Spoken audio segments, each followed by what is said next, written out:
Friends, NPS study centre में आपका स्वागत है। आज हम फिर से एक सेशन को स्टार्ट कर रहे हैं।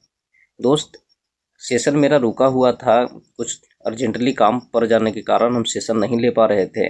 अगर जो भी नए कैंडिडेट इस चैनल पर जुड़े हैं तो उनको बता देते हैं कि हम पीछे क्लास में रुकमनी पब्लिकेशन का बेसिक साइंस का भी लिए हैं क्लास और इंजीनियरिंग ड्राइंग का भी क्लास लिए हैं।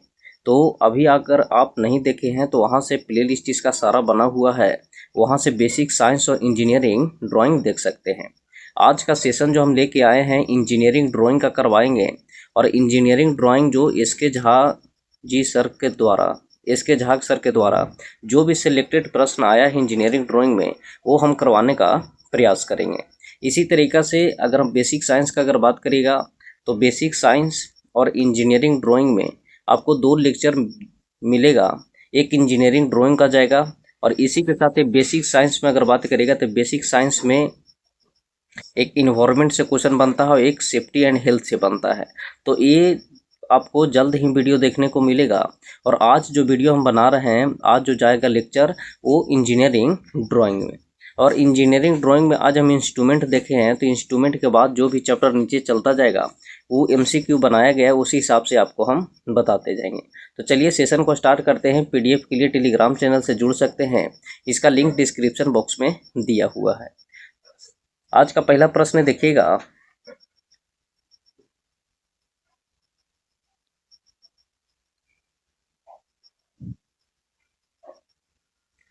इस प्रश्न में कहा गया है कि निम्नलिखित में से एक सेकंड देखिएगा, निम्नलिखित में से कौन किसी भी मानक इंजीनियरिंग ड्राइंग का शीट की लंबाई और चौड़ाई का अनुपात बताता है। तो लंबाई और अगर चौड़ाई का अनुपात का अगर बात करिएगा तो लंबाई और चौड़ाई का अनुपात जो होता है वो 1:√2 होता है। तो इसका राइट आंसर हो जाएगा ऑप्शन नंबर बी। लंबाई और चौड़ाई का क्या रेशियो होता है इंजीनियरिंग ड्राइंग में? तो 1:√2 होता है। अगले प्रश्न देखिएगा। इस प्रश्न में कहा गया है कि यदि किसी भी मानक इंजीनियरिंग आरेख में शीट की चौड़ाई अगर 841 है, शीट की चौड़ाई कितना है तो 841 है mm है, तो इसकी लंबाई कितना होगा? तो अगर मानक अगर बात करिएगा आरेख चित्र का, तो आरेख चित्र में याद रखेगा A0, A1, A2, A3 और A4। अगर A0 का बात करेगा तो A0 होता है 841 और 1189, ठीक है। इसी तरीक़ा से 1189 को अगर आधा करेगा तो आधा करने के बाद कितना आता है तो 594, और फिर जस्ट ये उसको उतार दीजिएगा 841। फिर 841 का आधा करेगा तो अप्रोक्स कितना आएगा तो 420 आएगा, और ये उतारना है तो 594 हो जाएगा। और 594 के जब आधा करेगा तो 297 और यहाँ आएगा 420। तो इसी हिसाब से करते जाइएगा। तो आपसे प्रश्न में पूछा गया है कि बताइए कि अगर हम चौड़ाई 841 दिया हुआ है तो इसका लंबाई कौन सा होगा? तो ये बताइए कि चौड़ाई 841 दे दिया गया है तो लंबाई कौन सा होगा? तो 1189 होगा। तो इसका राइट आंसर जो देखने को मिलेगा वो राइट आंसर हो जाएगा ऑप्शन नंबर डी। अगले प्रश्न देखिएगा। अगले प्रश्न में कहा गया है कि प्रकार कंपास का उपयोग क्या बनाने के लिए किया जाता है? तो अगर प्रकार या कंपास का अगर बात करेगा तो कंपास के माध्यम से हम क्या बनाते हैं? तो कंपास के माध्यम से हम वृत्त बनाते हैं। कंपास के माध्यम से हम वृत्त बनाने का प्रयास करते हैं। तो कंपास से पूछेगा तो कंपास से हम वृत्त बनाते हैं। अगले प्रश्न देखिएगा। अगले प्रश्न में कहा गया है कि किस प्रकार की पेंसिल की लीड में सबसे कठोर ग्रेफाइट होता है? तो सबसे कठोर ग्रेफाइट का अगर बात करेगा तो सबसे कठोर जो होता है वो 9H में देखने को मिलता है। अगर पेंसिल का ग्रेड का अगर बात करेगा तो 18 प्रकार के ग्रेड होता है, 18 प्रकार के होता है, जिसमें 9H से शुरू करेगा तो 9H होता है, 8H होता है, 7H होता है। इसी तरीक़ा से जो कठोर होता है वो 4H तक होता है। फिर इसके आगे जाता है 3H जो होता है, 2H और H, और यहाँ F होगा, यहाँ H भी होगा। तो यहाँ तक अगर बात करेगा तो ये सब आ जाता है मीडियम में, ठीक है। तो 18 ग्रेड का अगर बात करेगा तो H भी हो गया, यहाँ B हो गया, 2B हो गया, डॉट डॉट डॉट 7B तक जाइएगा। अब ये बताइए कि अगर 4H से इस तरफ अगर आइएगा तो कठोरता बढ़ता है, कठोरता क्या होता है, तो कठोरता बढ़ता है। और इस तरफ जाइएगा तो क्या होगा, कठोर घटेगा तो सबसे ज़्यादा मुलायम के केस में जाएगा, सॉफ्ट के केस में जाएगा। तो सबसे ज़्यादा अगर मुलायम पेंसिल बोलेगा तो सबसे ज़्यादा मुलायम होता है 7B, और सबसे ज़्यादा अगर कठोर का बात करेगा तो सबसे ज़्यादा कठोर कौन सा होता है, तो 9H होता है। तो राइट आंसर हो जाएगा ऑप्शन नंबर बी। अगले प्रश्न देखिएगा। अगले प्रश्न में कहा गया है कि शीर्ष खंड या टाइटल ब्लॉक आमतौर पर कहाँ बनाए जाते हैं। तो अगर टाइटल ब्लॉक का अगर बात करिएगा तो टाइटल ब्लॉक जो हम बनाते हैं वो ड्राइंग शीट पर दाईं और निचले कोने पर बनाते हैं। अगर ड्राइंग शीट इस हिसाब से अगर बनाइएगा, ये ड्राइंग शीट है तो दाईं साइड को नीचे में, दाएं साइड के ड्राइंग शीट के दाईं ओर के निचले हिस्से में होता है, तो यही हो गया आपका टाइटल ब्लॉक। तो राइट आंसर हो जाएगा ऑप्शन नंबर बी। अगले प्रश्न देखिएगा। अगले प्रश्न में कहा गया है कि A4 शीट की छोटी भुजा और A3 शीट की लंबी भुजा के अनुपात क्या होगा। तो जस्ट आपको हम बताए थे कि A0, A1, A2, A3 और A4। अगर हम बात करिएगा तो यहाँ होता है कितना, तो 841 और 1189। अगर यहाँ से आधा करिएगा तो ये आधा करने पर कितना आ जाएगा, तो 594 और 841। इसी हिसाब से इसको आधा करेगा तो 420 आएगा और ये 594 आएगा। 594 का आधा करिएगा तो कितना आएगा, तो 297 और 420। इसके बाद अगर 420 का आधा करेगा तो कितना आएगा, 210 और 297 आएगा। आपसे प्रश्न में बोला गया है कि A4 शीट की छोटी भुजा, तो A4 शीट की छोटी भुजा कितना आया, तो 210 आया। और A3 शीट की लंबी भुजा, तो A3 शीट की लंबी भुजा कितना, 420 है। तो ये बताइए कि 210 और 420 का जब रेशियो लीजिएगा तो कितना आएगा, तो 1:2 आएगा। तो इसका राइट आंसर हो जाएगा ऑप्शन नंबर बी। अगले प्रश्न देखिएगा। अगले प्रश्न में कहा गया है कि A0 आकार कागज के क्षेत्रफल कितना होता है। तो अगर A0 का बात करेगा, A0, A1, A2 और A3। A0 का अगर आकार का क्षेत्रफल का बात करेगा तो 1 मीटर स्क्वायर होता है, या इसी को सेंटीमीटर में करिएगा तो 100 के स्क्वायर हो जाएगा।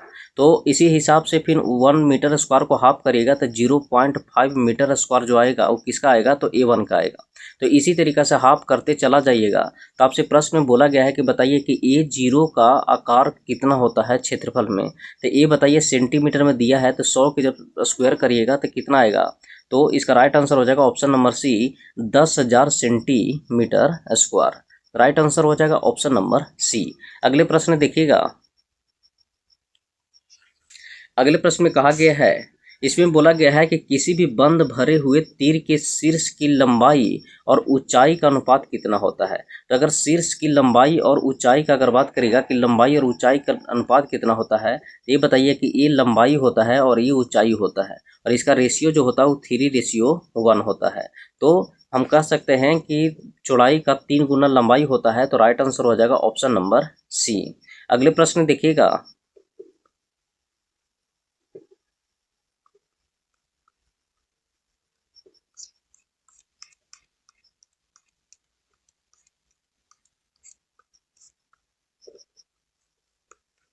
9 नंबर में देखिएगा। 9 नंबर में कहा गया है, इसमें बोला गया है कि बताइए कि 210 मिमी और 297 मिमी जो है वो आकार के किस कागज के या को माप को दर्शाता है। तो आपको पता है कि 210 और 297 का अगर बात करिएगा तो 210 और 297 जो आता है किस में आता है, तो A4 में आता है, A4 में आता है। आपको हम बता दिए निकालने के लिए भी कि A0 का अगर बात करेगा तो 841 होता है और 1189 होता है। तो जो भी प्रोसेस बताएं कि इसको हाफ करिएगा फिर यहाँ उतारिएगा तो इसी हिसाब से बनाइएगा। तो A4 का जो शेप आपको देखेगा, कागज का जो प्रकार देखने को मिलेगा वो कितना आकार देखने को मिलेगा, तो 210 मिमी और 297। तो राइट आंसर हो जाएगा ऑप्शन नंबर सी। अगले प्रश्न देखिएगा।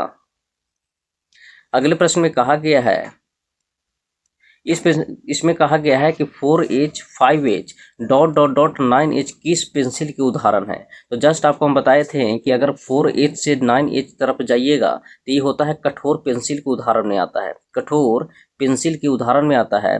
अगर मध्यम पेंसिल का अगर बात करिएगा तो मध्यम पेंसिल 4H से जो छूटता है वो 3H हो गया, 2H हो गया, H हो गया, फिर हो गया F, फिर HB होता है और B होता है। ये आता है जो मध्यम में आता है। लेकिन सबसे ज़्यादा मुलायम अगर बात करेगा तो सबसे ज़्यादा मुलायम जो होता है उस कौन सा होता है, तो 7B होता है। तो राइट आंसर हो जाएगा ऑप्शन नंबर सी। अगले प्रश्न देखिएगा।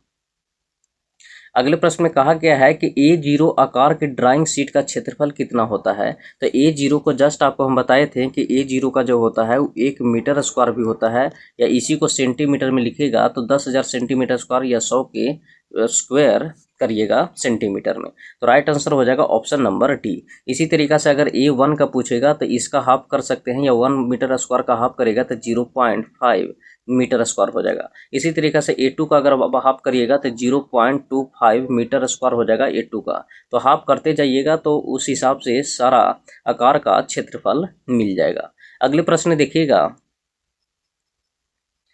अगले प्रश्न में कहा गया है कि कंपास के किस लेग में पेंसिल की लेड लगाने की व्यवस्था की होती है। बोला है कि कंपास के किस लेग में पेंसिल लेड की लगाने की व्यवस्था होती है। तो पेंसिल लेड जो हम लगाते हैं किस में लगाते हैं, तो समंजनीय लेग में लगाते हैं, समंजनीय लेग में लगाते हैं। तो राइट आंसर हो जाएगा ऑप्शन नंबर सी। अगले प्रश्न देखिएगा।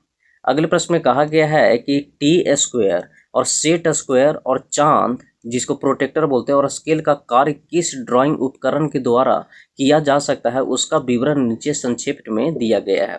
अब ये बताइए कि जैसे T² हो गया, इसी तरीक़ा से सेट स्क्वायर हो गया, चांद हो गया, प्रोटेक्टर हो गया और स्केल का, इस चार जो दिया गया है वो चारों का एक ही काम कर देता है। वो काम कौन करता है, तो मिनी ड्राफ्टर करता है। इसमें ऑप्शन दिया गया है डी जो गलत दिया है आपको, T² का, सेट स्क्वायर का और साथ में चांद और स्केल का सारा काम सिंगल ही कौन कर देता है, तो मिनी ड्राफ्टर करता है।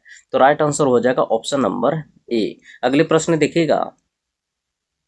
अगले प्रश्न में कहा गया है कि 1 सेंटीमीटर किसके बराबर होता है। तो अगर 1 सेंटीमीटर का अगर बात करेगा तो 1 सेंटीमीटर जो बराबर होता है वो 10 mm के बराबर होता है, 10 mm के बराबर होता है। तो राइट आंसर हो जाएगा ऑप्शन नंबर सी। अगले प्रश्न देखिएगा। अगले प्रश्न में कहा गया है कि BIS के द्वारा डायमेंशन में ही प्रदर्शित किया जाता है। तो डायमेंशन जो प्रदर्शित किया जाता है वो हमेशा किस में प्रदर्शित किया जाता है, तो MM में प्रदर्शित किया जाता है। तो राइट आंसर हो जाएगा ऑप्शन नंबर ए। अगले प्रश्न देखिएगा। अगले प्रश्न में कहा गया है कि निम्न में से कौन सा टाइटल ब्लॉक में लिखा नहीं जाता है। तो हम जस्ट आपको बताए थे कि जब ड्राइंग अगर शीट लीजिएगा तो ड्राइंग शीट में दाएं साइड नीचे तरफ होता है टाइटल ब्लॉक, ये हो गया टाइटल ब्लॉक। तो टाइटल ब्लॉक में सीट नंबर भी डलाता है, दिनांक नंबर भी डलाता है और स्केल नंबर भी डलाता है, लेकिन सीट का जो आकार होता है वो नहीं डलाता है, क्योंकि सीट खुद लेके आप बैठे हुए हैं तो आकार देने के कोई मतलब नहीं होता है। तो राइट आंसर हो जाएगा ऑप्शन नंबर डी कि सीट का आकार है जो टाइटल ब्लॉक में नहीं लिखा जाता है। अगले प्रश्न में कहा गया है, इस प्रश्न में बोला गया है कि छोटी कंपास के द्वारा कितने व्यास के वृत्त या चाप खींचा जा सकता है। तो अगर छोटी कंपास का अगर बात करेगा कि छोटी कंपास के द्वारा कितने व्यास या वृत्त की चाप खींचा जा सकता है, तो इसका ऑप्शन देखिएगा। तो ये बताइए कि छोटी कंपास का अगर बात किया है तो छोटी कंपास के द्वारा जो हम खींचते हैं 25 mm से 50 mm तक खींचते हैं। किसे, तो छोटी कंपास के द्वारा। तो यहाँ से दो सवाल बनता है, एक छोटी कंपास के द्वारा बनता है कि बताइए छोटी कंपास द्वारा कितने तक खींचते हैं, तो 25 mm से 50 mm व्यास तक खींचते हैं। लेकिन अगर बोलेगा कि बड़ी कंपास के द्वारा कितना तक खींचते हैं, तो 150 mm त्रिज्या से अधिक को खींचने के लिए करते हैं। तो 150 mm से अधिक त्रिज्या को खींचने के लिए बड़ी कंपास का और छोटी कंपास का 25 mm से 50 mm की व्यास खींचने के लिए किया जाता है। तो राइट आंसर हो जाएगा ऑप्शन नंबर सी। अगले प्रश्न देखिएगा।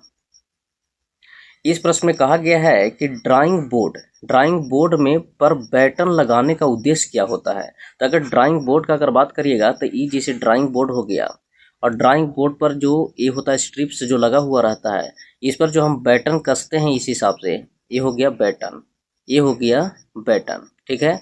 तो ये अगर हम बैटन जो हम कसते हैं तो बैटन लगाने का मेन उद्देश्य मेरा क्या रहता है, तो बैटन लगाने का उद्देश्य होता है कि पट्टियों को सपोर्ट देने का काम करता है। जो पट्टी बनाए हैं वो पट्टियों को सपोर्ट देने का काम करता है। तो राइट आंसर हो जाएगा ऑप्शन नंबर डी कि पट्टियों की सपोर्ट देने का काम करता है।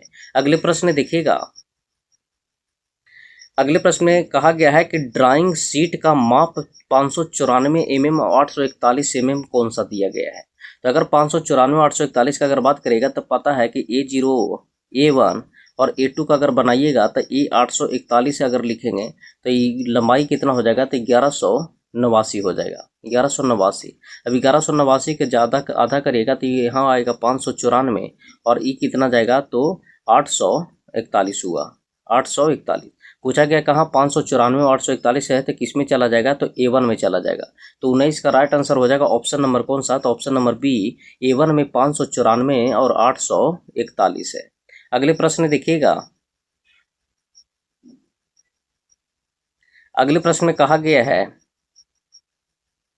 इसमें बोला गया है कि डी जीरो वाले ड्राइंग बोर्ड का माप क्या होता है या क्या माप होती है। तो अगर D0 का अगर बात करेगा तो D0 में हम देखेंगे, एक सेकंड, अगर हम D0 का बात करते हैं कि D0 ड्राइंग बोर्ड का माप का क्या होता है, तो यहाँ से बनता है कि एक D0 होता है, D1 होता है, D2 होता है और D3 होता है। तो D0 का अगर बात करेगा तो D0 जो बनता है वो 1500 बनता है, 1000 और 25। इसी हिसाब से 1000 जब यहाँ आता है तो यहाँ बनता है 1000, यहाँ बनता है 700 और यहाँ बनता है 25। ठीक है, इसी तरीक़ा से अगर बात करेगा तो यहाँ आता है कितना, तो 700, यहाँ 700 लिखिएगा, 500 होगा और यहाँ 15 होगा। तो अगर आपसे पूछा गया है कि बताइए D0 का आकार कौन सा होगा, तो D0 का 15, 1000 और 25 होता है, तो राइट आंसर हो जाएगा ऑप्शन नंबर बी। अगले प्रश्न देखिएगा, अगले प्रश्न में कहा गया है कि टाइटल ब्लॉक, अगर हम बात करते हैं टाइटल ब्लॉक का, तो टाइटल ब्लॉक ड्राइंग शीट पर कहाँ बनाया जाता है। तो जस्ट आपको हम बताए हैं कि टाइटल ब्लॉक का अगर बात करेगा तो टाइटल ब्लॉक जो बनाया जाता है वो बनाया जाता है नीचे की ओर दाईं ओर। अगर हम बनाएंगे ड्राइंग शीट का, तो ड्राइंग शीट इस हिसाब से बनाएंगे तो नीचे की तरफ दाईं रहता है, दाईं तरफ नीचे की ओर टाइटल ब्लॉक होता है। तो राइट आंसर हो जाएगा option number D, option number D, नीचे की ओर दाईं तरफ। अगले प्रश्न देखिएगा, अगले प्रश्न में कहा गया है कि बड़ी कंपास का उपयोग किस माप के वृत्त खींचने के लिए किया जाता है। तो जस्ट आपको हम बताए थे कि बड़ी कंपास का अगर पूछेगा तो बड़ी कंपास का जो हम प्रयोग करते हैं वो प्रयोग करते हैं जिसकी त्रिज्या 150 mm से अधिक हो। तो जिसकी त्रिज्या 150 mm से अधिक होता है उसका माप खींचने के लिए किसका प्रयोग करते हैं, तो बड़ी कंपास का प्रयोग करते हैं। लेकिन अगर छोटी कंपास का अगर बात करेगा कि छोटी कंपास का प्रयोग किस में करते हैं, तो 25 mm से 50 mm के व्यास खींचने के लिए करते हैं। वहाँ त्रिज्या यहाँ क्या है, तो यहाँ व्यास खींचने के लिए किया जाता है। अगले प्रश्न देखिएगा, अगले प्रश्न में कहा गया है कि ड्राइंग बोर्ड पर बाएं सिरे पर लगे काले रंग की पट्टी को हम क्या बोलते हैं। तो अगर ये ड्राइंग शीट का अगर बात करते हैं कि ड्राइंग बोर्ड हो गया, और ड्राइंग बोर्ड के ये जो साइड में अगर काली पट्टी का अगर बात करेगा, काले पट्टी, ये जो काले पट्टी होता है, ये जो बना हुआ रहता है काली पट्टी होता है, इसी को हम क्या बोलते हैं, तो एबोनी बोलते हैं। इसको हम क्या बोलते हैं, तो एबोनी बोलते हैं। और एबोनी पर ही सेट किया जाता है क्या चीज़, तो इस पर सेट किया जाता है टी स्क्वायर। इस हिसाब से टी स्क्वायर सेट होता है, इस हिसाब से टी स्क्वायर सेट होता है। और टी स्क्वायर कहाँ, तो ड्राइंग के साइड शेप में आना चाहिए। तो ये प्लेट जो लगता है, तो ये जो लगता है वो क्या हो गया, तो ये हो गया हेड। इसको हम क्या बोलेंगे, तो हेड बोलेंगे। और इसको हम क्या बोलेंगे, तो ब्लेड बोलेंगे। तो वही प्रश्न में बोला गया है कि ड्राइंग बोर्ड पर बाएं सिरे पर लगने वाली काले रंग की पट्टी को हम क्या कहते हैं, तो काली रंग की पट्टी को हम एबोनी कहते हैं। अगले प्रश्न देखिएगा, अगले प्रश्न में कहा गया है कि ISI अनुसार A3 ड्राइंग शीट का माप कितना होता है। तो A3 ड्राइंग शीट का अगर बात करेगा तो A3 ड्राइंग शीट का जो होता है वो होता है 841। एक सेकंड, अगर A3 का हम बना लेते हैं यहाँ, तो ये बताइए कि A0 का अगर बात करिएगा तो A0 को क्या बनाते हैं, तो A0 को जो होता है वो 841 और 1189 होता है, 1189।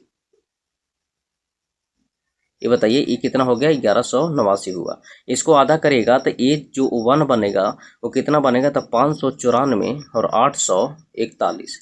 फिर इसी को आधा करेगा तो ये जो 2 बनेगा वो कितना बनेगा, तो 420 बनेगा और 594 बनेगा।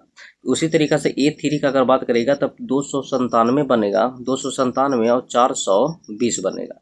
तो 297 और 420 किस में दिया गया है, तो 294 एक को सुधार लीजिएगा, ये 294 और 420 है। तो राइट आंसर हो जाएगा ऑप्शन नंबर ए।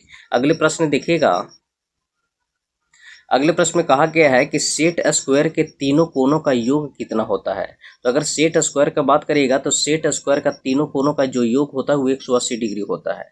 अगर सेट स्क्वायर जो होता है वो 15 डिग्री के मल्टीपल में होता है, 15 डिग्री के मल्टीपल में होता है, और इसका जो बनता है वो 45 डिग्री, 45 डिग्री, 45 डिग्री और 90 डिग्री का बनता है, और एक बनता है 30 डिग्री, 60 डिग्री और 90 डिग्री का बनता है। तो सेट स्क्वायर अगर पूछेगा कि तीनों कोनों का योग कितना होता है तो 180 डिग्री होता है। अगले प्रश्न देखिएगा,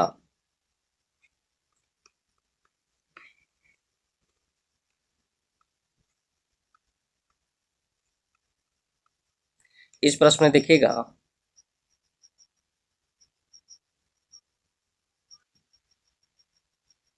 इस प्रश्न में कहा गया है कि मिनी ड्राफ्टर किस उपकरण का कार्य नहीं कर सकता है। अगर मिनी ड्राफ्टर का अगर बात करते हैं तो हम बताए थे कि मिनी ड्राफ्टर जो होता है वो टी स्क्वायर का भी काम करता है, प्रोटेक्टर का भी काम करता है, स्केल का भी काम करता है, तो कंपास का काम नहीं करता है, कंपास का काम नहीं करता है। तो राइट आंसर हो जाएगा option number C, option number C इसका राइट आंसर है। अगले प्रश्न देखिएगा,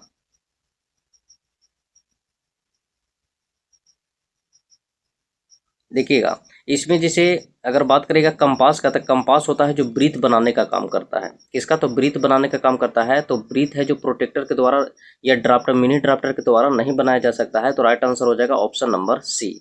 अगले प्रश्न देखिएगा, अगले प्रश्न में कहा गया है कि इंजीनियरिंग ड्राइंग में अधिकतर किस पेंसिल का हम उपयोग करते हैं। तो अगर इंजीनियरिंग ड्राइंग का अगर बात करेगा तो इंजीनियरिंग ड्राइंग में सबसे ज़्यादा मध्यम पेंसिल का उपयोग होता है। और मध्यम पेंसिल में कौन कौन सा आता है? तो 3H आता है, 2H आता है, H आता है, फिर F आता है, HB आता है और B आता है। ये सारा आ गया मध्यम पेंसिल में। लेकिन कठोर पेंसिल का अगर बात करेगा तो कठोर पेंसिल कहाँ से क्रम शुरू हो जाएगा? तो 4H 5H हो गया, और डॉट डॉट कहाँ तक जाएगा? तो 9H जाएगा। तो सबसे ज़्यादा अगर कठोर बोलेगा तो 9H होगा। उसी तरीक़ा से अगर नर्म पेंसिल का अगर बात करेगा तो नर्म पेंसिल जो होता है वो 2B से शुरू होता है, 2B हो गया, 3B हो गया और डॉट डॉट डॉट 7B तक जाता है। तो सबसे ज़्यादा नर्म या सबसे ज़्यादा गाढ़ा लिखाता किससे है? तो 7B। तो सबसे ज़्यादा नर्म पूछेगा तो 7B होगा। तो राइट आंसर इसका हो जाएगा ऑप्शन नंबर बी। अगले प्रश्न देखिएगा, अगले प्रश्न में कहा गया है कि पेंसिल को कितने भागों में बांटा गया है। तो अगर पेंसिल का अगर बात करेगा तो पेंसिल को हम 2 भागों में बांटते हैं। पेंसिल को कितने भागों में बांटते हैं? पेंसिल को हम 3 भागों में बांटते हैं। तो राइट आंसर इसका हो जाएगा कि पेंसिल को हम 3 ग्रेड में बांटे गए हैं। कितने? तो 3 ग्रेड में बांटा गया है। अगले प्रश्न देखिएगा,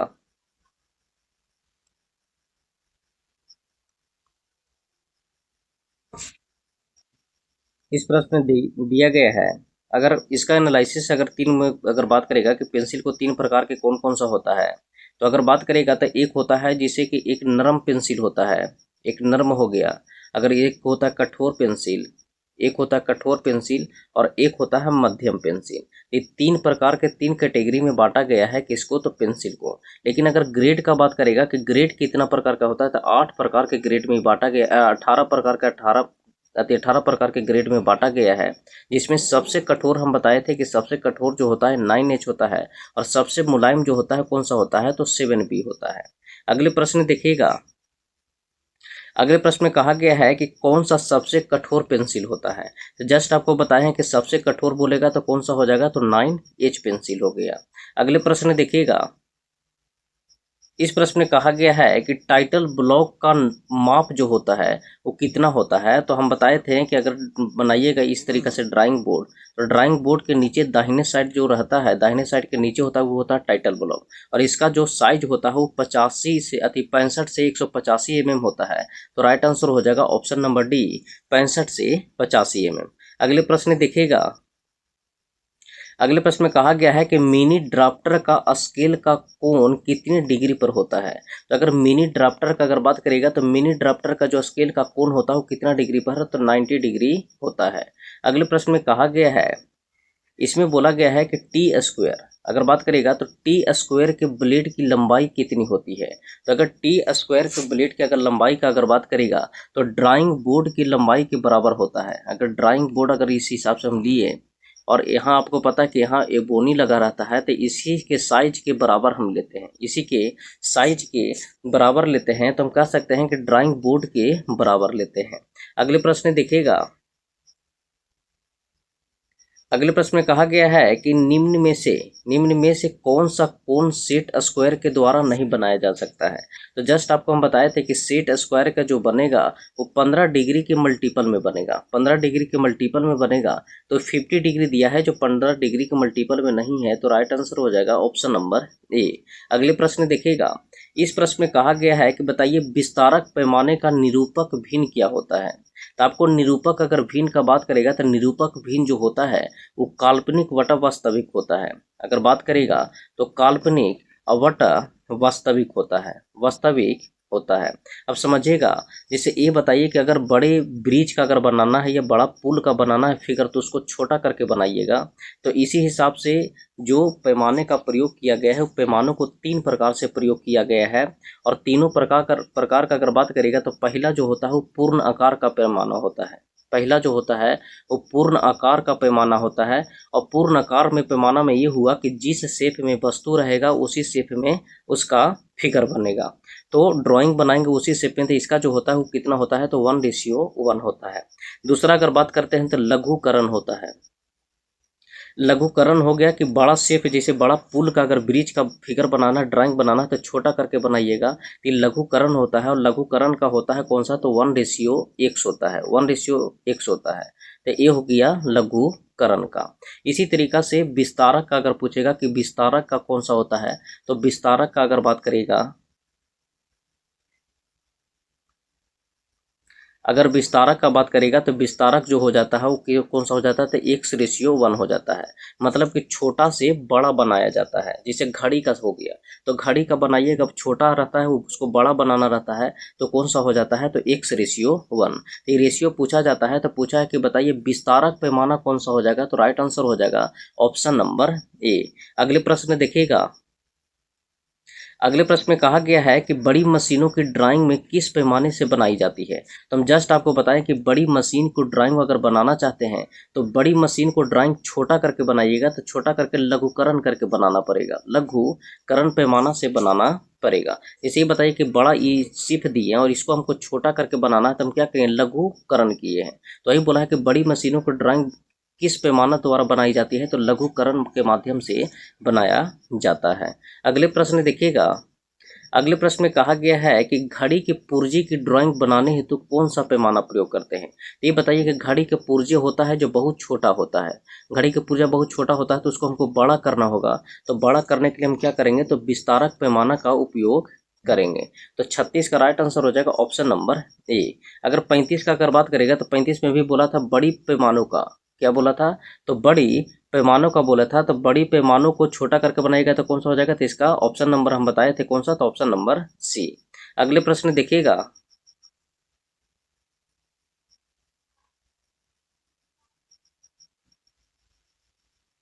अगले प्रश्न में देखिएगा, इस प्रश्न में कहा गया है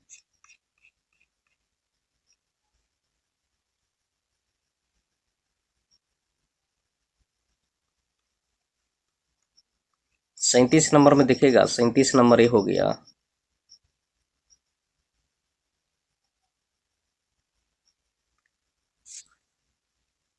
इसमें बोला गया है, इसमें कहा गया है कि पैमाना का निरूपक भिन्न निम्न में से किस सूत्र के द्वारा ज्ञात किया जाता है। तो आपको जस्ट अभी हम बताए थे कि निरूपक भिन्न का अगर बात करेगा तो ऊपर जो होता है वो काल्पनिक भिन्न होता है जो आप बनाना चाहते हैं, और नीचे जो होता है वो वास्तविक होता है, नीचे वास्तविक होता है। तो इसमें देखिएगा तो ड्राइंग वस्तु के प्रदर्शित ताप अति माप जो आप दिए हैं काल्पनिक, और वस्तु का वास्तविक माप हो गया, तो इसका राइट आंसर हो जाएगा ऑप्शन नंबर सी। ड्राइंग में वस्तु के प्रदर्शित माप का मतलब ये हुआ कि अगर बड़ा को आप छोटा बनाते हैं तो जो भी फिगर आप शुरुआत में देना चाहते हैं वो हो गया, एक काल्पनिक हो गया, और वास्तविक आपको रियल में जो माप वस्तु का है ये हो गया। इसी का रेशियो को हम क्या बोलते हैं, तो निरूपक भिन्न बोलते हैं। अगले प्रश्न देखिएगा, अगले प्रश्न में कहा गया है कि एक ड्राइंग शीट के दो समीपस्थ पांवों के बीच का अनुपात क्या होता है। तो एक ड्राइंग शीट के दो समीपस्थ पांवों का अनुपात हम बताए थे कि कितना होता है, तो 1:√2 2 होता है। तो राइट आंसर हो जाएगा ऑप्शन नंबर ए। अगले प्रश्न देखिएगा, अगले प्रश्न में कहा गया है कि क्लाइनोमीटर के लिए प्रयुक्त किए जाते हैं। तो अगर क्लाइनोमीटर का अगर बात करें तो क्लाइनोमीटर है जो किसका, तो कोणीय मापन के लिए उपयोग किए जाते हैं। तो कोणीय मापन के लिए क्लाइनोमीटर का प्रयोग करते हैं। अगले प्रश्न देखिएगा, इस प्रश्न में बोला कि आप किस परिमाण के ड्राइंग बोर्ड पर काम करते हैं। तो आप जिसे बोला गया है कि आप किस परिमाण के ड्राइंग बोर्ड पर काम करते हैं। तो ड्राइंग बोर्ड का अगर बात करेगा तो इसका राइट आंसर हो जाएगा ऑप्शन नंबर सी। अगले प्रश्न देखिएगा, अगले प्रश्न में कहा गया है कि एक ड्राइंग शीट का परिष्कृत आकार या ट्रिमेड साइज जो होता है वो किस लाइन के द्वारा दिया जाता है। एक ड्राइंग शीट का परिष्कृत आकार जो होता है वो किस लाइन के द्वारा दिया जाता है, तो मार्जिन लाइन के द्वारा दिया जाता है। मार्जिन लाइन के द्वारा दिया जाता है। तो राइट आंसर हो जाएगा ऑप्शन नंबर सी। अगले प्रश्न में देखिएगा, इस प्रश्न में कहा गया है कि A0 और A1 की साइज की ड्राइंग शीट की बॉर्डर की चौड़ाई कितनी होती है। A0 और A1 और A1 साइज की ड्राइंग शीट की बॉर्डर की चौड़ाई पूछा है। तो बॉर्डर की जो चौड़ाई होता है वो 20 mm होता है, A0 और A1 का। अगले प्रश्न देखिएगा, अगले प्रश्न में कहा गया है, बोला गया है कि निम्न में से कौन सा समूह सेट स्क्वायर में नहीं आता है। तो हम बताए थे कि सेट स्क्वायर में आएगा जो 15 डिग्री के मल्टीपल में आएगा। तो ये बताइए कि ऑप्शन नंबर 76 जो डिग्री जो दिया है, तो राइट आंसर हो जाएगा ऑप्शन नंबर ए। अगले प्रश्न देखिएगा, अगले प्रश्न में कहा गया है कि ड्राइंग शीट की भुजाओं में कौन सा अनुपात होता है। तो ड्राइंग शीट की भुजाओं का अनुपात जो होता है कौन सा होता है, तो 1:2 होता है।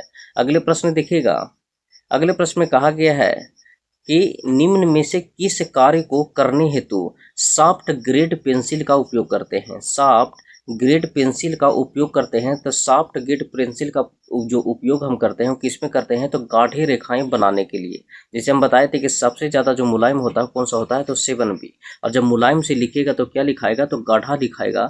तो वही बोला है कि सबसे सॉफ्ट ग्रेड की पेंसिल किस में उपयोग करते हैं, तो गाढ़ी रेखाएं खींचने के लिए प्रयोग करते हैं। अगले प्रश्न देखिएगा, अगले प्रश्न में कहा गया है कि मिनी ड्राफ्टर की दोनों भुजाएं किस कोण पर जुड़ी होती है। तो हम जस्ट आपको बताए थे कि मिनी ड्राफ्टर की दोनों जो भुजाएं होती है वो कितने डिग्री पर होता है, तो 90 डिग्री पर जुड़ी हुई होती है। तो इसमें देखिएगा कि कौन सा आंसर दिया गया है, तो राइट आंसर हो जाएगा ऑप्शन नंबर बी। इसका राइट आंसर हो जाएगा ऑप्शन नंबर बी। अगले प्रश्न देखिएगा, इस प्रश्न में कहा गया है, बोला गया है कि ड्राइंग बोर्ड विभिन्न भागों से मिलकर बना होता है। तो जिनमें से एक बैटन है, तो बैटन का उद्देश्य क्या होता है। तो जस्ट आपको हम बताए थे पिछला क्वेश्चन में भी बताए थे कि बैटन का जो काम होता है वो पट्टियों को विकृति होने से रोकता है, पट्टियों को बिखरने से रोकता है। तो राइट आंसर हो जाएगा ऑप्शन नंबर सी, कि पट्टियों को विकृत होने से रोकता है। अगले प्रश्न देखिएगा, अगले प्रश्न में कहा गया है कि ड्राइंग शीट पर वस्तु के संदर्भ किस लिए बनाया जाता है। तो ड्राइंग शीट पर जो वस्तु का संदर्भ जो बनाया जाता है वो खास करके विवरण और सामग्री को प्रदर्शित करने के लिए बनाया जाता है। तो वही बोला गया है कि ड्राइंग शीट पर वस्तु का जो संदर्भ बनाया जाता है वो किस लिए बनाया जाता है, तो विवरण सामग्री को प्रदर्शित करने के लिए बनाया जाता है। तो राइट आंसर हो जाएगा ऑप्शन नंबर ए। अगले प्रश्न देखिएगा, इस प्रश्न में कहा गया है कि ड्राफ्टिंग टेम्पलेट की इंजीनियरिंग ड्राइंग में क्या विशेषता होती है। तो अगर ड्राफ्टिंग टेम्पलेट का अगर बात करते हैं इंजीनियरिंग ड्राइंग में, तो ड्राफ्टिंग टेम्पलेट एक पारदर्शक प्लास्टिक के शीट होता है। फिर इस पर एक आयताकार, वर्गाकार, वृत्त और षटभुज आदि भी बनाए जाते हैं और उचित समय में इन आकृतियों को ड्राइंग में प्रयुक्त किए जाते हैं। तो राइट आंसर हो जाएगा ऑप्शन नंबर डी। अगले प्रश्न देखिएगा, अगले प्रश्न में कहा गया है, इसमें बोला गया है कि विमांकन, अक्षरांकन और वृत्त चाप आदि खींचने के लिए किस ग्रेड की पेंसिल का इस्तेमाल हम करते हैं या उपयोग करते हैं। तो विमांकन हो या अक्षरांकन हो या वृत्त चाप अगर हम खींचते हैं तो एच ग्रेड की पेंसिल का उपयोग करते हैं। एच ग्रेड का प्रयोग करते हैं किसको करने में, तो विमांकन करने में और अक्षरांकन करने में और वृत्त चाप को खींचने में। कौन सा? तो एच ग्रेड की पेंसिल का उपयोग करते हैं। तो राइट आंसर हो जाएगा ऑप्शन नंबर ए। दोस्त इसमें आपको हम 50 प्रश्न करवाए हैं और इसी तरीका से 15 या 16 क्वेश्चन और इसमें बच रहा है जो इंस्ट्रूमेंट का है, और उसके बाद आपको अगले चैप्टर हम शुरू करेंगे जो इसी का PDF में दिया हुआ है। तो अगले सेशन में भी आपको 50 क्वेश्चन हम लेके आएंगे इंजीनियरिंग ड्राइंग का। ठीक है, इसी तरीका से बेसिक साइंस का भी लेक्चर आपको जस्ट मिलेगा। आपको इन्वायरमेंट जाएगा, पर्यावरण से रिलेटेड जो MCQ रुकमनी पब्लिकेशन में बना है उसका जल्द वीडियो अपलोड किया जाएगा। तो अगर सेशन पसंद आया है तो लाइक, सब्सक्राइब और कमेंट में जरूर राय दीजिएगा। इस सेशन को देखने के लिए धन्यवाद।